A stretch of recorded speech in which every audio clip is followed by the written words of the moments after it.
Vous connaissez ce moment où votre vie semble parfaite? Tout est à sa place, vos rêves deviennent réalité, vous planifiez un avenir magnifique, et puis, d'un coup, bing, tout bascule. Vous avez déjà ressenti ça? Vous avez déjà eu l'impression que la personne en qui vous aviez le plus confiance était celle qui tenait le couteau qui vous a blessé? Cette histoire ne parle pas d'une trahison ordinaire. Elle parle de renouveau, de choix difficiles, et surtout, de ce qu'il faut faire lorsque le sol disparaît sous vos pieds. Que feriez-vous si votre sœur, cette personne que vous pensiez être à vos côtés pour tout, était celle qui vous poignardait dans le dos? Curieux? Alors restez avec moi, car ce qui va suivre va remuer vos émotions et peut-être même vous faire réfléchir à certaines choses dans la vie. Avant qu'on continue, profitez-en pour vous abonner à la chaîne. Ainsi, vous ne manquerez aucune histoire comme celle-ci. Mettez un like et commentez ci-dessous, je suis prêt à être ému. Allons-y, car cette histoire ne fait que commencer. Je m'appelle Amalia, et je pensais que ma vie était enfin sur les rails. Les invitations de mariage étaient déjà imprimées et posées sur ma table, les décorations florales commandées, et la robe blanche pendue dans mon armoire, ajustée parfaitement à ma taille. Mon fiancé, Adam, était pour moi un rêve devenant réalité. Nous nous connaissions depuis 6 ans, et bien que tout n'ait pas toujours été facile, c'était l'homme sur lequel je pensais pouvoir compter dans toutes les circonstances. Et puis il y avait ma sœur, Sarah. Elle avait toujours été le rayon de soleil de la famille, belle, joyeuse et un peu chaotique, mais jamais malveillante, ou du moins, c'est ce que je pensais. Ce jour-là, tout a changé. Je travaillais au bureau, comme à l'habitude, quand une forte migraine m'a saisie. Elle était si intense que j'avais du mal à me concentrer. J'ai donc décidé de rentrer chez moi pour me reposer un peu. L'organisation du mariage était très stressante, et je me disais qu'une après-midi de calme pourrait m'aider. Je n'ai prévenu personne, Adam travaillait de toute façon, et Sarah était présumément sortie avec une amie. Mais en arrivant à notre maison, j'ai immédiatement senti que quelque chose ne tournerait pas rond. La voiture de Sarah était garée devant la maison. J'étais déroutée. Pourquoi serait-elle là, alors qu'elle m'avait dit qu'elle serait ailleurs? Préparait-elle une surprise? Ce ne serait pas étonnant de sa part, elle qui aimait les choses spontanées. Mais en entrant dans la maison, une étrange sensation m'a envahi. Le salon était vide, mais j'entendais des rires qui venaient de l'étage supérieur. Ce rire, ce son. Mon cœur s'est mis à battre la chamade, alors que je commençais à monter les marches. Mes jambes étaient lourdes, comme si elles étaient faites de plomb. La porte de la chambre était entrebâillée, et les paroles qui sortaient de la pièce étaient comme un couteau qui me perçait la poitrine. Il faut le lui dire. Sarah, j'ai entendu la voix d'Adam. Je sais, mais pas maintenant. Après le mariage, répondit Sarah à voix basse. J'ai doucement ouvert la porte, et il était là. Adam et Sarah, dans mon lit. Parmi les draps blancs que nous avions choisis ensemble il y a un mois, Adam et moi. Le temps s'est arrêté. Je ne sais pas combien de temps j'ai pu rester là, mais la pièce semblait tourner autour de moi. Toute la scène paraissait si irréelle, comme un cauchemar dont je pouvais me réveiller à tout moment. Quand j'ai enfin parlé, ma propre voix me sembla étrangère. Depuis quand? Sarah éclata en sanglots, tandis que Adam restait là, immobile, telle une statue. 3 mois, chuchota finalement Sarah. Et je suis enceinte. Les mots étaient si lourds qu'ils menaçaient de me broyer. Durant ces 3 derniers mois, alors que je planifiais notre avenir commun, eux construisaient leur propre avenir dans mon dos. Il y eut alors un silence. Un silence plus lourd que n'importe quel cri ou récrimination. Partez, dis-je finalement, d'une voix à peine audible mais tranchante. Sarah, en pleurs, commença à s'habiller, tandis que Adam la suivait sans un mot. Je ne les regardais pas, je fixais le sol, de peur que, si je levais les yeux, je perde tout contrôle. La bague, dis-je avant qu'il ne passe la porte. Adam s'arrêta, puis retira lentement la bague de fiançailles de son doigt et me la tendit. Son toucher me remplit de dégoût. Quand je fus enfin seule, le silence était assourdissant. Je m'assis au bord du lit, ce lit qui n'était plus le mien et fixais le mur. Je ne pleurais pas. Je n'y arrivais pas. Comme si toute émotion avait été brûlée en moi, ne laissant qu'une coquille vide. Les jours qui suivirent furent flous. Mon téléphone sonnait constamment, mais je ne répondais pas. Ma mère laissait des messages, essayant de me convaincre de les rejoindre pour en parler comme des adultes. Je ne savais pas si je devrais rire ou pleurer à ces paroles. Au 4e jour, je finis par répondre au téléphone.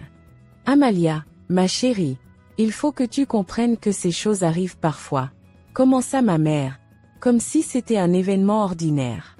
« Sarah est très désolée, et elle a besoin de toi maintenant. La famille doit rester unie. Rester unie. » Répétais-je avec amertume. Sérieusement? Ma sœur qui m'a trahi, mon fiancé qui m'a abandonné. Et maintenant, ils attendent que je les soutienne. Ce n'est pas si simple, ma chérie. Ils s'aiment. Et il y a aussi le bébé. À ce moment-là, j'ai coupé la communication. Je ne pouvais plus l'entendre. Ce soir-là, je reçus un message de Sarah, qui m'invitait à un dîner familial. Elle écrivit que tout le monde serait présent et que nous devons régler cela ensemble. Je n'avais aucune idée de pourquoi j'y suis allée.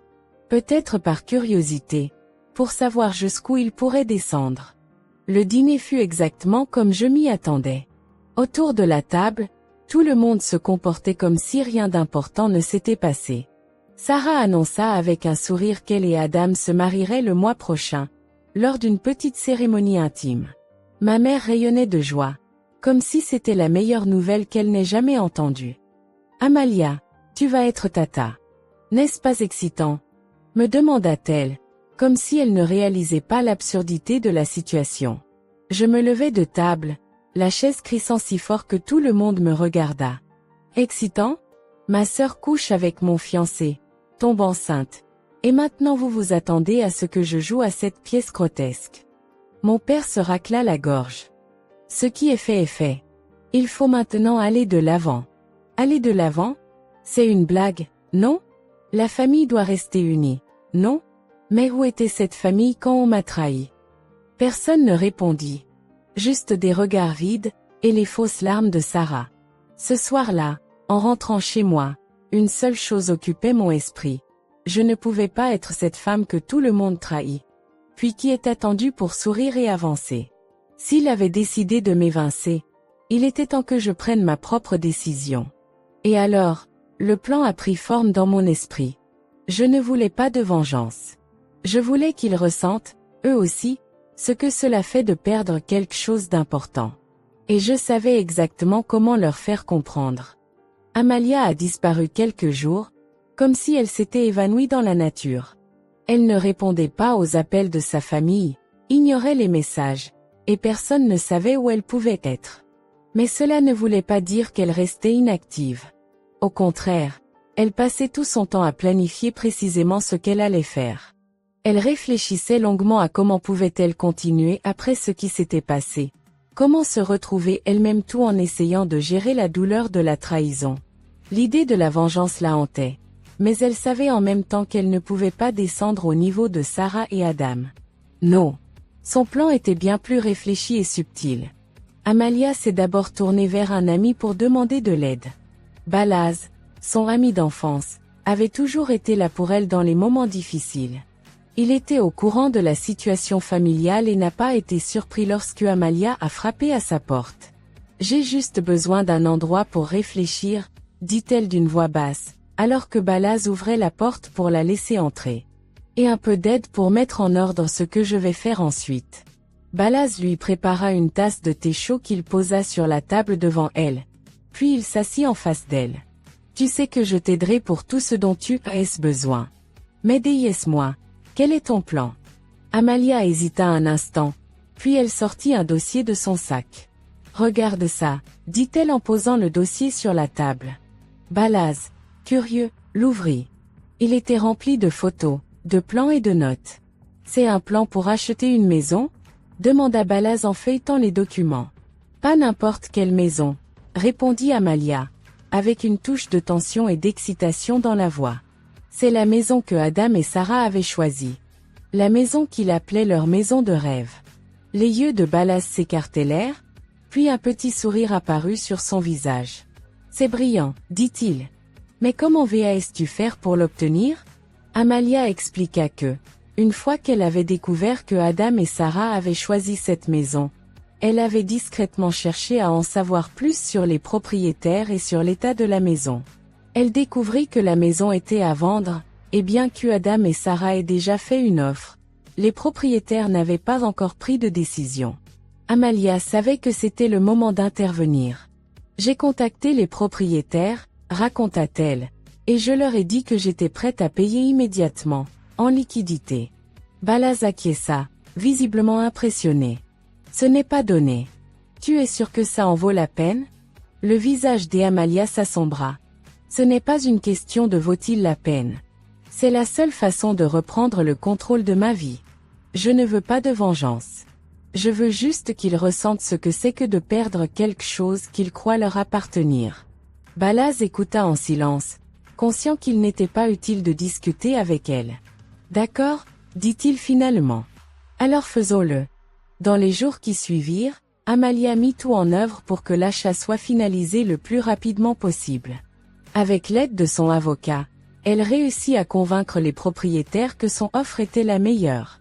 Lorsque Sarah et Adam réalisèrent que quelque chose ne tournait pas rond, il était déjà trop tard. La maison était officiellement devenue la propriété d'Amalia, qui commença immédiatement les rénovations. Pendant les rénovations, elle faisait très attention aux détails. Elle savait ce que Adam et Sarah avaient prévu pour la maison, les couleurs qu'il aime, les meubles qu'il imaginait. Et qu'elle fit exprès de tout changer en faisant l'opposé. Les tons pastels et clairs furent remplacés par des couleurs sombres et modernes. L'ambiance rustique et accueillante devient minimaliste et épurée. Balaz venait parfois la voir à la maison et observait comment Amalia transformait les espaces. Tu sais, dit-il un jour, cette maison devient de plus en plus comme toi. Des lignes propres, un caractère fort et une petite beauté cachée. Amalia sourit, mais ses yeux révélaient encore une trace de douleur. Je me fiche de savoir s'il l'aime ou non. C'est ma maison maintenant. Et j'en ferai ce que je veux. Entre-temps, sa famille essayait toujours de la contacter. Mais Amalia ne voulait pas entendre leurs arguments.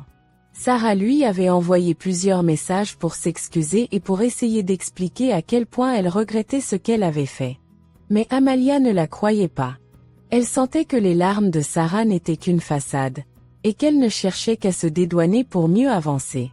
Un jour, alors qu'Amalia travaillait à la maison, Sarah apparut à la porte.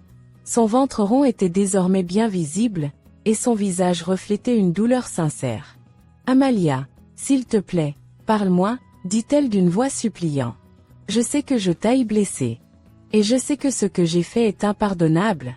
Mais je ne peux pas supporter que nous finissions comme ça. » Amalia inspira profondément et réfléchit un instant. Une partie d'elle lui soufflait qu'il était peut-être temps de parler à Sarah, de l'écouter. Mais la douleur et la colère qui brûlaient en elle l'empêchaient de la laisser s'approcher. « Que veux-tu, Sarah ?» demanda-t-elle froidement. « Pourquoi es-tu ici ?»« Je veux juste que tu saches à quel point je suis désolée, » répondit Sarah. « Et aussi que tu saches qu'Adam ne le vit pas bien non plus. Il essaie de changer. » Amalia éclata de rire amer. « Adam ne le vit pas bien ? C'est une blague ? Pourquoi devrais-je me soucier de ce qu'il ressent ? C'est lui qui a choisi de me trahir. Et toi aussi. » Sarah n'avait plus rien à dire. Elle resta là, sur le seuil, cherchant ses mots. « Je voulais juste que tu saches que je t'aime, » dit-elle enfin d'une voix basse. « Je t'ai toujours aimé, Amalia. » Mais Amalia ne répondit pas. Elle fermera simplement la porte devant Sarah et laissa le silence engloutir les derniers mots. Les jours d'Amalia devenaient de plus en plus intenses. La rénovation de la maison fonctionnait comme un tourbillon dévorant. Elle absorbait toute son énergie, son attention et ses pensées. Un jour, elle planifiait de nouveaux revêtements de sol. Le lendemain, elle désignait les emplacements des meubles. Chaque petit détail reflétait son objectif, reprendre le contrôle de sa vie. Elle ignorait toujours les appels et messages de sa famille, mais, entre les murs silencieux de la maison, elle n'avait jamais trouvé de véritable paix. Un après-midi, alors que les ouvriers travaillaient sur la peinture du salon, Amalia décida de faire un tour dans le quartier pour prendre l'air. En marchant, elle remarqua, de l'autre côté de la rue, Sarah assise sur la terrasse d'un café. Elle n'était pas seule, Adam était à ses côtés. Sur leur table, des papiers et des notes étaient dispersés. Et tous deux étaient si plongés dans leur conversation qu'ils ne remarquèrent pas Amalia. Amalia s'arrêta et les observa à distance. Leurs expressions laissaient paraître une sorte de normalité. Comme si rien de mal ne s'était passé. Amalia ne pouvait décider si cette scène lui inspirait du dégoût ou de la pitié. Peut-être les deux. Elle ne s'approcha pas d'eux. Elle resta immobile, regardant Sarah rire à quelque chose qu'Adam avait dit. Ce rire, ce son qui autrefois symbolisait l'amour familial, n'était maintenant qu'une épine vive dans son cœur. En rentrant chez elle, Balaz l'attendait, 2 sacs en papier à la main. « J'ai pensé que tu aurais besoin de déjeuner, » dit-il en posant les sacs sur la table. « Sinon, je parierais que tu n'as rien mangé aujourd'hui. » Amalia essaya de sourire, mais ses yeux traduisaient quelque chose d'anormal. Balaz le remarqua immédiatement. « Que s'est-il passé ? » « Rien, » répondit Amalia en hochant la tête. « Je les ai juste vus. » Balaz ne posa pas plus de questions et hocha la tête. Il savait que la douleur était toujours là, bien enfouie, et qu'aucun mot ne pourrait aider pour l'instant. Alors ils se concentrèrent sur le déjeuner et parlèrent des détails de la rénovation. Le lendemain matin, Amalia reçut un nouveau mail du chef de chantier, décrivant le calendrier des travaux pour la semaine suivante. En lisant, une idée lui vint à l'esprit. L'intérieur de la maison était en train de prendre une direction totalement différente de ce que Sarah et Adam avaient imaginé. Mais pourquoi ne pas aller encore plus loin ? Pourquoi ne pas apporter une modification tellement radicale qu'elle les déstabiliserait complètement ? L'idée se forma lentement dans son esprit. Puisqu'il avait brisé sa vie, pourquoi ne pas construire quelque chose qui changerait la leur ? Il ne lui fallut pas longtemps pour trouver la solution. Un soir, en discutant avec Balaz, Amalia sortit l'un de ses anciens croquis, dessinés avant même l'achat de la maison. « Qu'en penses-tu » demanda-t-elle en posant le croquis sur la table. Balaz l'examina attentivement. « Une piscine extérieure ? C'est un sacré niveau supérieur, Amalia. »« Exactement, » répondit-elle avec détermination. S'ils pensaient que cela allait être leur maison de rêve, donnons-leur quelque chose qu'ils ne pourront jamais avoir. Balaz hésita un instant, incertain si Amalia était sérieuse ou non, mais son expression décidée ne laissait aucun doute. Il ne s'agissait pas seulement de modifier la maison. C'était un statement, une déclaration qu'elle ne se laisserait plus jamais faire. Les plans de la piscine furent envoyés au chef de chantier le lendemain matin, et quelques heures plus tard, les autorisations étaient obtenues. Les travaux commencèrent immédiatement. Amalia ressentit une sorte d'euphorie en voyant le premier bulldozer arriver dans le jardin et creuser les fondations. Pendant ce temps, Sarah continuait d'essayer de la contacter. Un jour, elle apparut devant la maison et frappa désespérément à la porte. Amalia ne voulait pas lui ouvrir au début, mais elle finit par le faire. « Que veux-tu, Sarah ?» demanda-t-elle d'une voix froide. Le visage de Sarah était tordu par la tension. « Pourquoi fais-tu cela ? Pourquoi essaies-tu de tout me retirer ?» Amalia éclata d'un petit rire amer. « Tout te retirer ? C'est toi qui parles de ça, Sarah ? Délaisse-moi, qu'est-ce que tu m'as fait ? Je sais que j'ai fait une erreur, murmura Sarah. Mais ça ne change rien. Tu es toujours ma sœur, et je t'aime toujours. Tu m'aimes ? Demanda Amalia avec amertume. C'est ça ton amour, Sarah ? Tu couches avec mon fiancé et tu penses que tout ira bien après un simple « je suis désolée ». Sarah ne eut rien à répondre. Elle resta immobile, observant sa sœur comme si elle était une étrangère. « S'il te plaît, arrête ça, » dit-elle finalement. « Cette maison, ça ne compte plus. Je veux juste que notre famille soit de nouveau unie. »« La famille ?» répéta Amalia avec sarcasme. « Quelle famille, Sarah ? Celle qui s'est immédiatement rangée de ton côté après que tu m'aies trahi ? Non, merci. » Sarah partit en larmes, laissant Amalia seule. Un instant, elle hésita. Avait-elle été trop loin ? Peut-être était-il temps d'arrêter. Mais puis elle se rappela de tout ce qu'elle avait perdu, et ses doutes disparurent. Un soir, alors que Balaz lui rendit visite, Amalia partagea ses pensées. « Je ne sais pas si je pourrai jamais pardonner, » dit-elle d'une voix basse. « Je ne sais pas si je peux laisser tout cela aller. » Balaz hocha la tête. « Tu n'as pas à décider maintenant. Parfois, La guérison prend plus de temps qu'on ne le pense. Et si je ne guéris jamais? Demanda Amalia. Alors apprends à vivre avec, répondit Balaz. Mais ne laisse pas cela définir qui tu es. Amalia réfléchit longuement à ces mots. La maison commençait lentement à prendre forme, mais elle-même vivait toujours dans la même douleur que le premier jour. Et en observant la construction de la piscine, elle réalisa que peut-être qu'il ne s'était jamais agi de la maison. Peut-être que tout cela n'était qu'une façon d'éviter d'affronter ses propres sentiments. Mais il était déjà trop tard pour faire marche arrière. Amalia était en train de terminer les derniers détails de l'intérieur de la maison quand son téléphone commença à vibrer sur la table. C'était sa mère, pour la énième fois de la journée. Amalia regarda le nom qui clignotait sur l'écran. Puis, avec un soupir, elle appuya sur le bouton refuser. Elle savait que le sujet de la conversation serait encore une fois Sarah et Adam. Et elle n'avait plus la patience pour ça. Ces dernières semaines, ils avaient tous les deux essayé de communiquer avec elle par des intermédiaires, comme si une autre voix pouvait lui faire changer d'avis. Mais la douleur et la colère étaient trop profondément enracinées pour qu'une simple excuse ou des mots suppliants les fassent disparaître. L'arrivée de Balaz interrupit ses pensées. Il entra dans la maison en portant un grand sac en papier plein d'outils et de peintures neuves. « J'ai pensé venir t'aider, » dit-il en souriant, en posant le sac à côté de la table. « Ça va beaucoup m'aider, » répondit Amalia.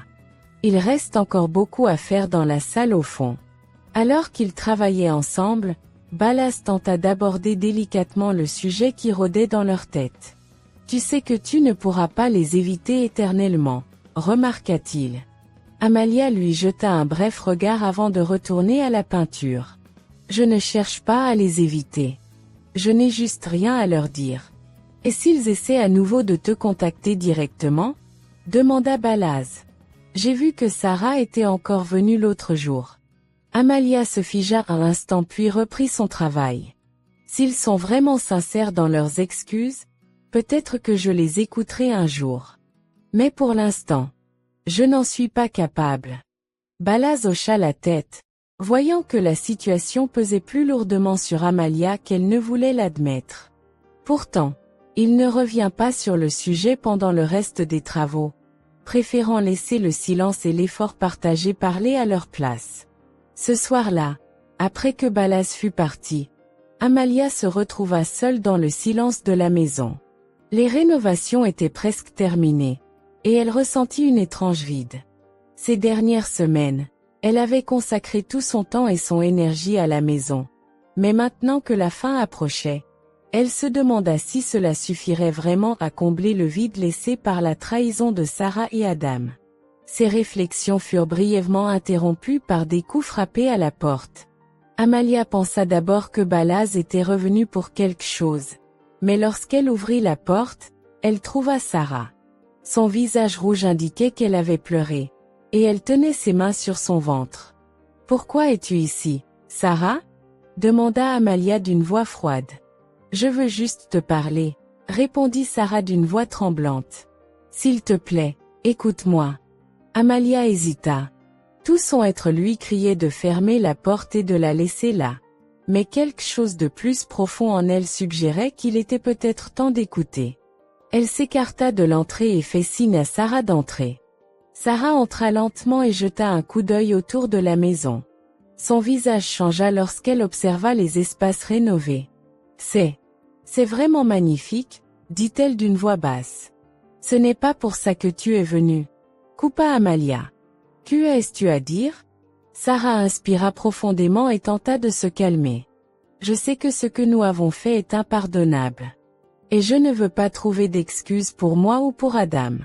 Mais je veux que tu saches que je n'ai jamais voulu te faire de mal. » Les yeux d'Amalia brillèrent d'une lueur de colère, et un sourire amer se dessina sur son visage. « Tu ne voulais pas me faire de mal ? Sarah, toi et Adam m'avez menti pendant des mois. Vous m'avez pris ma vie, mon avenir. Comment peux-tu dire que tu ne voulais pas me blesser ? » Sarah ne savait pas quoi répondre. Elle resta immobile alors que les larmes coulaient lentement sur son visage. « Tu as raison, » murmura-t-elle enfin. « Mais je te demande une chance. Pas pour moi, pas pour Adam, mais pour nous. Pour notre famille. Notre famille? Répéta Amalia en ricanant amèrement. Sarah, notre famille s'est désagrégée le jour où tu as décidé de me trahir. Sarah tomba à genoux, serrant son ventre dans ses mains. Je ne voulais pas que les choses se passent comme ça. Je ne voulais pas te perdre. Amalia la regarda, et quelque chose en elle vacilla. Peut-être était-ce la douleur sincère de sa sœur. Peut-être était-ce le désir profond qu'elle avait toujours eu de réparer ce qui était cassé. Mais elle ne savait pas si elle pourrait un jour laisser aller sa colère. « Rentre chez toi, Sarah, dit-elle d'une voix douce. Je ne sais pas si je pourrai jamais pardonner. Mais pour l'instant, je n'en suis pas capable. » Sarah se releva lentement et hocha la tête, les mains tremblantes. « Merci de m'avoir au moins écouté, » dit-elle avant de sortir. Amalia resta longtemps assise seule dans le salon, tentant de mettre de l'ordre dans ses pensées. Elle ne savait pas quelle serait la prochaine étape, mais quelque chose en elle lui disait que peut-être que la guérison ne commence pas par le pardon, mais par la possibilité même de l'envisager. Le lendemain matin, en se réveillant, elle prit une décision, se concentrer d'abord sur elle-même.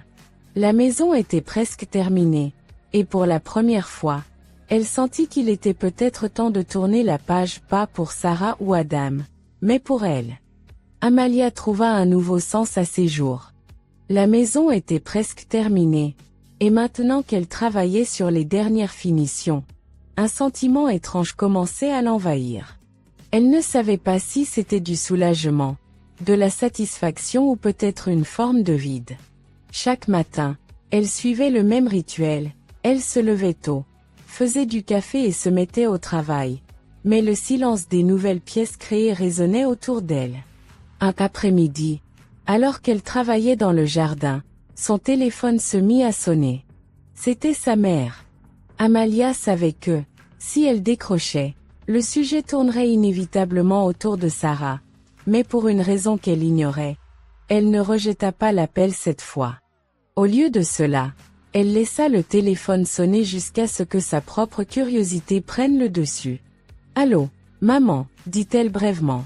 « Amalia » s'écria sa mère, un mélange de soulagement et de tension dans la voix. « Merci d'avoir enfin répondu. Il faut qu'on parle. »« Je t'écoute » répondit Amalia froidement, en s'asseoyant sur une chaise de jardin. « C'est à propos de Sarah » commença sa mère, ce qui fit soupirer profondément Amalia. « Je sais que tu es toujours en colère contre elle, et tu as raison de l'être, mais elle traverse une période très difficile. » Adam? Eh bien, il ne l'aide pas du tout. Amalia redressa la tête. « Qu'est-ce que tu veux dire par « il ne l'aide pas » ? Adam a disparu. Admit sa mère à contre-cœur. Il a quitté la maison il y a quelques jours et depuis, personne n'a de ses nouvelles. Sarah est désespérée. Amalia gardait le silence. La nouvelle l'a surpris, mais elle ne pouvait ignorer une certaine satisfaction qui montait en elle. Adam avait disparu. L'homme qui les avait trahis, elle et sa sœur, avaient simplement quitté leur vie. « Et que attends-tu de moi ?» demanda-t-elle finalement d'une voix calme. « J'aimerais que tu ailles voir Sarah, » la supplia sa mère. « Parlez-lui. Elle a besoin de toi. »« Maman, je ne suis pas sûre d'en être capable, » avoua Amalia. « S'il te plaît, réfléchis Y, » dit sa mère avant de raccrocher. Amalia resta assise longtemps dans le jardin, regardant son téléphone qui reposait dans l'herbe.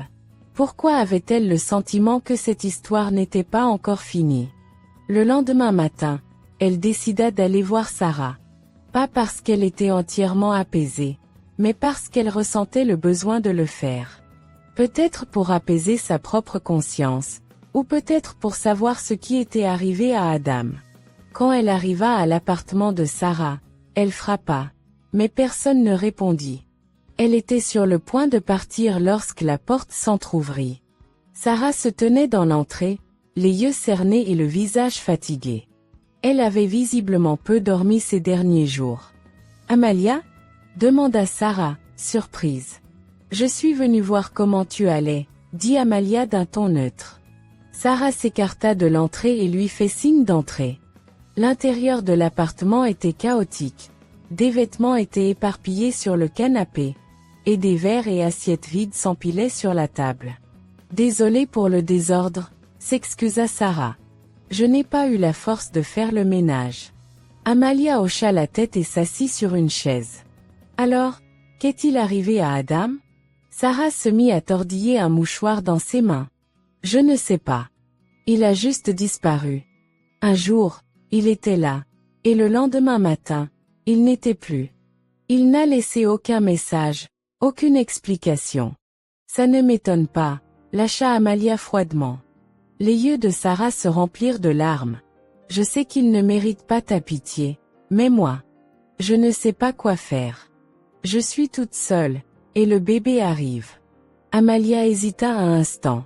Elle voyait que sa sœur était réellement désespérée, et pour la première fois, elle ressentit que Sarah ne faisait pas semblant. Et maintenant, que vas-tu faire? Demanda-t-elle enfin. Sarah poussa un profond soupir. Je ne sais pas. Je devrais peut-être vendre cet appartement et retourner vivre chez maman et papa. Mais j'ai honte. Je ne veux pas qu'ils me voient comme ça. Amalia observa sa sœur et se rendit compte que, malgré tout, Sarah était plus fragile qu'elle ne l'avait toujours cru. Peut-être que, comme elle, Sarah était juste une personne qui avait fait de mauvais choix. Écoute, dit-elle finalement, je ne promets pas d'oublier ou de pardonner. Mais si tu as besoin d'aide, je suis là. Les yeux de Sarah se remplirent de larmes, mais cette fois, un sourire rempli de gratitude les accompagna. Merci, Amalia. Ça veut plus que tu ne le penses. Au cours des semaines suivantes, la relation entre Amalia et Sarah commença à s'améliorer, lentement mais sûrement. Bien qu'il reste des tensions entre elles et beaucoup de non-dits, Amalia sentit qu'Y avait peut-être un espoir de retrouver une partie de leur lien perdu. Un jour, Sarah appela Amalia et lui demanda si elle pouvait se rencontrer. Elle accepta, et elles se retrouvèrent dans un café. Sarah sirotait son thé en silence avant de finir par parler. Y a quelque chose que je dois te dire. Commença-t-elle, la voix tremblante. Adam. Il a laissé plus de problèmes que je ne le pensais. Quel genre de problème? Demanda Amalia en se penchant en avant. Sarah poussa un profond soupir. Il avait des dettes. Beaucoup d'argent. Et maintenant, ces gens viennent me chercher. Amalia la regarda, bouleversée. Donc, non seulement il a disparu, mais il t'a laissé ses dettes? Sarah hocha la tête. Je ne sais pas quoi faire. Je n'ai pas cet argent. Et j'ai peur de ce qui pourrait arriver si je ne paie pas. Amalia sentit sa colère monter. Pas seulement contre Adam, mais contre toute la situation. Comment quelqu'un pouvait-il être aussi irresponsable et égoïste? Je vais t'aider, dit-elle finalement d'une voix calme. Sarah la regarda, étonnée. Vraiment? Pas pour toi, ajouta Amalia. Mais pour le bébé. Il n'a rien fait pour mériter ça. Sarah pleura de gratitude. Et pour la première fois, il semblait qu'Y avait une chance que la confiance entre les deux sœurs puisse être rétablie. Mais Amalia savait qu'il leur restait encore un long chemin à parcourir. Amalia regardait silencieusement Sarah, les larmes aux yeux et la tête baissée. Elle ne savait pas pourquoi elle avait décidé de l'aider. Peut-être à cause de l'enfant à venir, un être innocent qui n'avait encore rien demandé à la vie. Ou peut-être parce qu'une part profonde d'elle croyait encore qu'il était possible de reconstruire leur lien fraternel. Mais une chose était certaine, cela ne signifiait pas que le passé pouvait être facilement oublié. Les blessures de la trahison guérissaient lentement, et chaque fois qu'elle entendait le nom de Sarah ou croisait son regard, une partie d'elle combattit toujours la colère et la douleur. Ce soir-là, en rentrant chez elle, Amalia laissa échapper un profond soupir en entrant dans sa maison. Les travaux de rénovation étaient enfin terminés, chaque pièce était prête, et l'endroit semblait presque vivant dans sa nouvelle beauté. Mais maintenant que tout était en place, elle ressentait un étrange vide. Comme si tout le processus, qui avait occupé ses journées et distrait son esprit de sa peine, ne suffisait plus. Cette maison, qu'elle avait construite, n'était plus le symbole qu'elle avait imaginé. Un mémorial de la vengeance. Elle était maintenant devenue autre chose, une possibilité de nouveau départ. Son téléphone vibra sur la table. C'était Balaz. « Comment vas-tu » demanda-t-il lorsqu'elle décrocha. « Je ne sais pas », répondit-elle honnêtement. « J'aide Sarah. Mais je n'ai pas l'impression que cela change quoi que ce soit. Parfois, aider n'est pas pour l'autre personne, lui dit Balaz. C'est pour nous-mêmes. » Les mots de Balaz la touchèrent profondément, même si elle n'avait pas envie de l'admettre. Peut-être avait-il raison. Peut-être qu'elle avait décidé d'aider Sarah pour trouver sa propre paix. Le lendemain matin, Sarah l'appela. Sa voix tremblait à l'autre bout du fil. « Je les ai rencontrés », dit-elle faiblement. Amalia comprit immédiatement. « Qui ça ?»« Ceux à qui Adam doit de l'argent », répondit Sarah. « Ils n'ont pas l'air patients. »« Qu'ont-ils dit ?» demanda Amalia, le cœur battant plus vite. « Ils veulent que je règle la dette, » expliqua Sarah. « Et si je ne peux pas, ils ont dit qu'ils viendraient chercher leur argent. » Amalia jura entre ses dents. Elle savait que ces gens étaient sérieux. L'irresponsabilité et l'égoïsme d'Adam avaient mis non seulement Sarah en danger, mais aussi son enfant à naître. « D'accord, » dit-elle finalement. « Je vais leur parler. » Lorsqu'elles se retrouvèrent plus tard dans la journée, Sarah avait les yeux rouges de pleurs. « Tu n'as pas besoin de faire ça, Amalia. C'est mon problème. »« Non, Sarah, » dit Amalia avec fermeté. « C'est devenu notre problème à tous. À cause d'Adam. » Amalia rencontra les créanciers dans un petit café sombre à la périphérie de la ville. Les hommes à qui elle parlait n'avaient pas l'air ouvertement menaçants, mais leur attitude et leur ton transpiraient une réalité impitoyable. Ces gens ne jouaient pas. « Adam a disparu. » commença-t-elle en tentant de garder son calme. « Mais je sais qu'il vous doit de l'argent. » « Combien exactement ?» L'un des hommes, un individu plus âgé à la calvitie évidente, la regarda froidement. « La question n'est pas combien, » dit-il. « Mais quand vous allez payer ? » « Je vais payer, » répondit Amalia avec détermination. « Mais j'ai besoin d'un peu de temps. » L'homme réfléchit un instant puis acquiesça. « Une semaine. C'est tout ce que je peux vous donner. » Elle savait que c'était très peu, mais elle n'avait pas le choix. Elle paya un premier versement pour gagner du temps, puis se mit à chercher comment réunir le reste. Les jours suivants, Amalia travailla sans relâche. Elle ne se concentra pas seulement sur son propre travail, mais utilisa tous ses réserves et contacts pour aider Sarah. Balaz la aida également du mieux qu'il pouvait. Et bien que ce ne fut pas facile, ils réussirent à réunir la somme nécessaire. Le jour arriva où Amalia remit l'argent aux créanciers. En leur remettant l'argent, elle sentit un énorme poids quitter ses épaules. Mais ce soulagement fut de courte durée. Elle savait que, bien que la dette fût réglée, les blessures du passé demeuraient. Quand elle rentra chez elle, Sarah la serrait dans ses bras en pleurant. « Je ne sais pas comment te remercier. »« Tu n'as pas besoin de me remercier ?» dit Amalia d'une voix calme. « Promets-moi juste que tu ne te retrouveras plus jamais dans une situation pareille. » Sarah acquiesça, les larmes aux yeux. « Je te le promets. » Mais Amalia sentait que tout n'était pas encore résolu.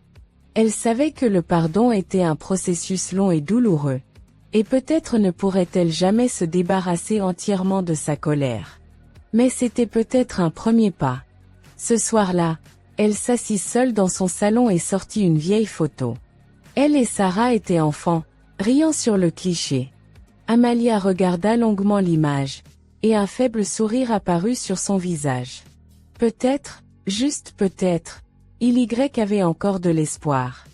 Amalia avait consacré tout son temps et son énergie ces dernières semaines à tenter de réparer sa relation avec sa sœur, mais quelque chose continuait de la troubler. Bien qu'elle ait aidé Sarah à rembourser les dettes d'Adam et l'ait soutenue dans les moments difficiles, sa colère et sa déception intérieure ne s'étaient pas éteintes. C'était comme si, derrière chacun de ses actes, une question obstinée résonnait. Comment en sommes-nous arrivés là ? Un soir, Après que Sarah soit rentrée chez elle, Amalia s'assit seule dans le salon de sa maison, désormais entièrement terminée. Les murs étaient recouverts de couleurs profondes, les meubles affichaient des lignes modernes, et chaque pièce reflétait fidèlement son goût. Mais malgré cette perfection apparente, elle ne se sentait toujours pas chez elle. La maison, qui devrait incarner sa force et son indépendance, semblait désormais vide, privée de son sens. Ses pensées la ramenèrent dans le passé, à ce jour où elle était entrée pour la première fois dans cette maison. À l'époque, elle était encore remplie de colère et de désir de vengeance. Mais maintenant, elle réalisa que tout ce qu'elle avait fait jusque-là ne lui avait pas apporté le soulagement qu'elle espérait.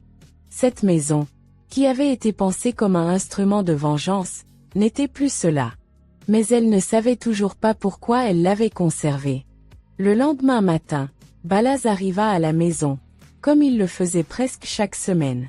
Il portait une tasse de café fraîchement préparée qu'il déposa devant Amalia. « Tu es plus silencieuse que d'habitude ces derniers temps », remarqua-t-il en s'asseoyant à ses côtés au comptoir de la cuisine. « Peut-être que je suis juste fatiguée », répondit-elle, mais sa voix manquait de conviction. Balaz ne se laissa pas tromper. « Je sais quelque chose te trouble. Ce n'est pas pour rien que je te connais depuis des années. » Amalia soupira et but une gorgée de son café. « Parfois, j'ai l'impression que tout ce que j'ai fait jusqu'ici était inutile. Cette maison, tout ce que j'y ai mis me semble vide maintenant. » Balaz réfléchit un instant avant de répondre. « Tu n'as jamais pensé qu'il serait peut-être temps de passer à autre chose? Pas seulement à la maison, mais à toute cette situation? Comment pourrais-je passer à autre chose ?» demanda Amalia avec amertume. « On ne peut pas juste oublier tout ce qui est arrivé. »« Tu n'as pas besoin d'oublier, » répondit Balaz. « Mais peut-être est-il temps de ne plus te concentrer sur le passé et de te tourner vers ce que tu peux construire pour l'avenir. » Amalia ne répondit pas, mais les paroles de Balaz lui laissèrent une impression profonde. Elle réfléchit toute la journée, en parcourant les pièces de sa maison.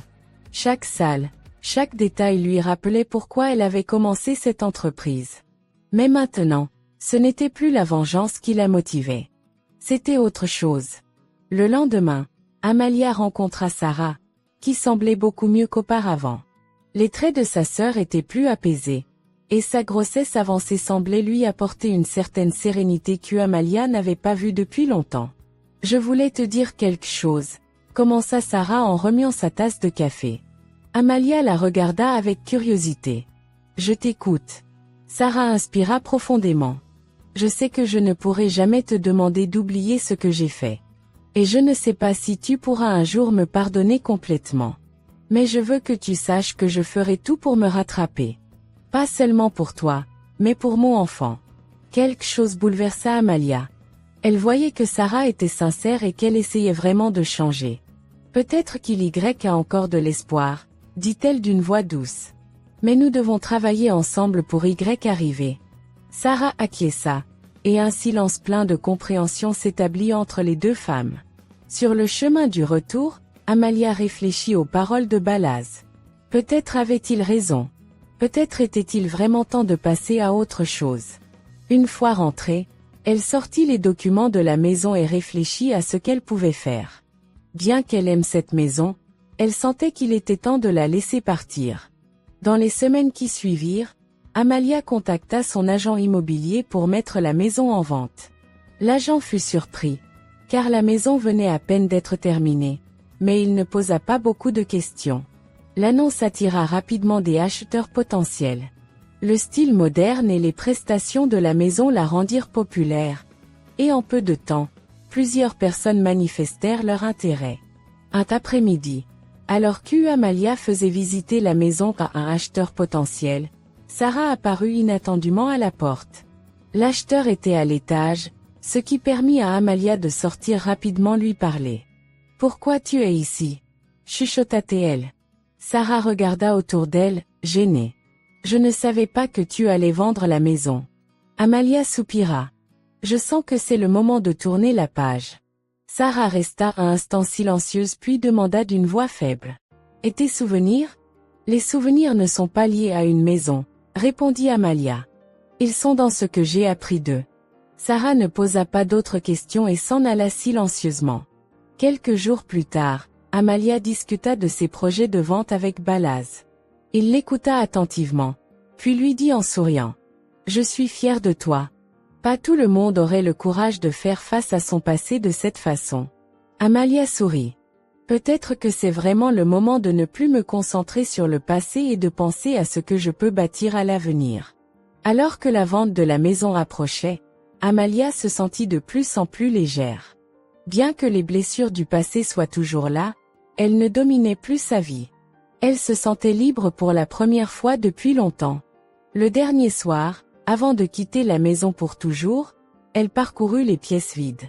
Chaque espace racontait une histoire, celle de la colère, de la douleur, mais aussi de la guérison. En sortant et en fermant la porte derrière elle, elle savait qu'un nouveau chapitre commençait. Elle ne savait pas où la mènerait son chemin, mais une chose était certaine, elle était prête à commencer une nouvelle vie. Amalia se retourna une dernière fois pour regarder la maison. Elle ne ressentit plus la même amertume qu'auparavant. Elle éprouva seulement une sorte de satisfaction apaisée. Elle avait laissé le passé derrière elle et était prête à affronter l'avenir. L'histoire d'Amalia et de sa sœur Sarah nous a tous touchés d'une manière ou d'une autre. Elle nous a rappelé la complexité des relations humaines, les douleurs de la trahison, mais aussi les opportunités que nous avons tous de grandir, de guérir et de reconstruire. Si vous êtes arrivé jusqu'ici dans cette histoire, cela montre que vous êtes quelqu'un qui réfléchit profondément à la vie, aux relations et à la façon dont les défis peuvent nous transformer. Alors restez avec moi jusqu'au bout, car cette conclusion contient des leçons précieuses que nous pouvons appliquer dans nos propres vies. Et bien sûr, avant d'aller plus loin, je vous invite à vous abonner à la chaîne, à laisser un like et à activer la cloche des notifications pour ne manquer aucune de nos histoires. Chaque histoire que nous partageons ici a pour but de nous inspirer, de nous édifier et parfois même de nous rappeler que, malgré nos erreurs ou celles des autres, il existe toujours une voie vers la rédemption. Revenons à Amalia. Elle a traversé une tempête émotionnelle que beaucoup auraient eu du mal à affronter. Elle a été trahie par les deux personnes en qui elle avait le plus confiance, sa sœur et son fiancé. Ce genre de trahison ne laisse pas seulement des cicatrices émotionnelles, il bouleverse votre vision du monde, de l'amour, de la loyauté, et même de vous-même. Mais ce qui rend cette histoire si puissante, c'est la manière dont Amalia a choisi de répondre à cette trahison. Elle aurait pu sombrer dans l'amertume pour toujours, se laisser dévorer par la colère et le ressentiment. Mais à travers un long processus, elle a trouvé une façon non seulement de surmonter sa douleur, mais aussi de se redécouvrir. Ce que cette histoire nous enseigne avant tout, c'est l'importance du pardon. Pas un pardon facile ou automatique, mais un pardon qui commence par un choix délibéré de ne pas laisser la haine contrôler notre vie. Amalia ne s'est pas réveillée un jour en décidant soudainement de tout oublier et de tout pardonner à Sarah. Ce n'est pas ainsi que cela fonctionne. Le pardon est un processus, parfois lent et douloureux. Il ne signifie pas que l'on minimise ce qui s'est passé, ni que l'on efface les blessures d'un simple coup de pinceau. Mais le pardon est essentiel pour avancer. Pourquoi ? Parce que le ressentiment est comme une chaîne qui nous lie à notre douleur, nous empêchant d'avancer. Pardonner ne signifie pas toujours réconcilier, mais cela signifie se libérer soi-même. Amalia a également appris une autre leçon précieuse, la reconstruction. Que ce soit la reconstruction de sa vie ou de son identité, elle a choisi de ne pas rester figée dans le rôle de victime. Au lieu de cela, elle a pris des mesures pour reconstruire quelque chose de nouveau, même si cela signifiait laisser derrière elle ce qu'elle avait autrefois imaginé comme son futur. Cela nous montre que nous avons tous la capacité de commencer à nouveau. Peu importe la profondeur de notre douleur ou l'ampleur de nos pertes, il y a toujours un chemin vers un nouveau départ. Cela demande du courage, de la résilience et une volonté de tourner la page, mais c'est possible. En regardant la relation entre Amalia et Sarah, nous voyons également à quel point il est difficile de réparer les liens brisés. Leur relation n'est pas revenue à ce qu'elle était autrefois, et cela reflète la réalité. Parfois, les relations changent de façon irréversible, mais cela ne signifie pas qu'elles doivent être totalement abandonnées. Amalia a appris à poser des limites saines, à protéger son cœur tout en laissant une porte entrouverte pour une possible réconciliation. Cela nous rappelle qu'il est important de savoir jusqu'où nous pouvons aller pour préserver nos relations, mais aussi de reconnaître quand il est temps de lâcher prise. Mais au-delà des relations humaines, cette histoire ouvre une réflexion encore plus profonde sur la manière dont nous pouvons trouver la paix intérieure et un véritable sens à notre vie. Ce point est crucial, et c'est là que je voudrais faire une transition importante pour parler de quelque chose de plus grand que nous, l'amour incommensurable de Dieu. Dans l'évangile de Jean 3h16, il est écrit « Car Dieu a tant aimé le monde qu'il a donné son Fils unique, afin que quiconque croit en lui ne périsse pas, mais qu'il ait la vie éternelle. » Ce verset est l'un des plus beaux témoignages de l'amour divin, et il résonne particulièrement bien avec ce que nous avons vu dans l'histoire d'Amalia. Tout comme elle a dû lutter avec les notions de pardon, de rédemption et de reconstruction, Dieu nous appelle aussi à réfléchir sur la manière dont nous pouvons recevoir et donner son amour. Si vous réfléchissez bien, cette histoire est aussi une métaphore de la relation que nous avons avec Dieu. Combien de fois avons-nous, par nos actions ou nos choix, trahi ou ignoré l'amour que Dieu nous offre? Et pourtant, malgré tout, il reste là, prêt à nous accueillir, à nous pardonner et à nous offrir un nouveau départ. L'amour de Dieu est inconditionnel. Peu importe combien nous avons erré, combien de fois nous avons chuté, son amour est toujours là, inaltérable. Peut-être que vous vous demandez, mais comment puis-je recevoir cet amour? C'est une question essentielle, et la réponse est simple. Dieu ne demande pas que vous soyez parfait ou que vous répariez tout ce qui est cassé dans votre vie avant de venir à lui. Tout ce qu'il demande, c'est que vous croyiez en lui, que vous reconnaissiez votre besoin de lui, et que vous acceptiez le sacrifice qu'il a fait à travers Jésus-Christ. Car en lui, il y a la vie, l'espoir et la rédemption. Imaginez que votre vie soit comme la maison d'Amalia au début de l'histoire, endommagée, désordonnée, pleine de douleurs et de souvenirs difficiles. Maintenant, imaginez que Dieu soit comme un maître architecte. Il ne regarde pas la maison en se focalisant uniquement sur ses défauts. Non, il voit le potentiel, il voit ce qu'il peut construire si seulement vous lui permettez de travailler dans votre vie. Mais pour cela, vous devez lui ouvrir la porte. Le message de Jean 3h16 est une invitation. Dieu vous invite à venir à lui confier votre vie, vos douleurs, vos luttes et vos rêves. En retour, il promet de vous offrir une vie pleine d'espoir et d'éternité avec lui. Cela ne signifie pas que tout deviendra parfait du jour au lendemain. Comme Amalia, nous devons souvent traverser des périodes de guérison et de transformation. Mais avec Dieu, vous n'êtes jamais seul dans ce processus. Alors aujourd'hui, je veux vous poser une question. Êtes-vous prêt à faire ce pas de foi? Êtes-vous prêt à confier votre vie à Dieu et à accepter l'amour qu'il vous offre? Si c'est le cas, tout ce que vous avez à faire, c'est de lui parler. Il n'est pas nécessaire d'utiliser des mots compliqués ou des phrases élaborées. Parlez-lui avec votre cœur, comme vous parleriez à un ami. Voici une simple prière que vous pouvez faire si vous souhaitez accepter Jésus comme votre sauveur. Seigneur Jésus, je reconnais que j'ai besoin de toi. Je reconnais mes fautes et je viens à toi avec un cœur sincère. Merci pour ton amour et ton sacrifice sur la croix pour mes péchés. Je t'accepte comme mon sauveur et Seigneur. Aide-moi à te suivre chaque jour de ma vie et à grandir dans ton amour. Amen. Si vous avez fait cette prière, félicitations. Vous venez de faire le plus grand et le plus beau choix de votre vie. Nous sommes là pour vous accompagner dans cette nouvelle étape, alors n'hésitez pas à nous laisser un commentaire ou à nous écrire. Avant de conclure, je veux vous remercier d'avoir suivi cette histoire jusqu'à la fin. N'oubliez pas que chaque histoire, même la plus difficile, peut être un tremplin vers quelque chose de plus grand. Alors, si vous avez aimé cette vidéo, laissez un like, abonnez-vous à la chaîne, et partagez-la avec quelqu'un qui pourrait avoir besoin d'entendre ce message. Et surtout, souvenez-vous, peu importe ce que vous traversez, il y a toujours de l'espoir, il y a toujours un chemin, et il y a toujours un amour qui vous attend, un amour parfait et inébranlable.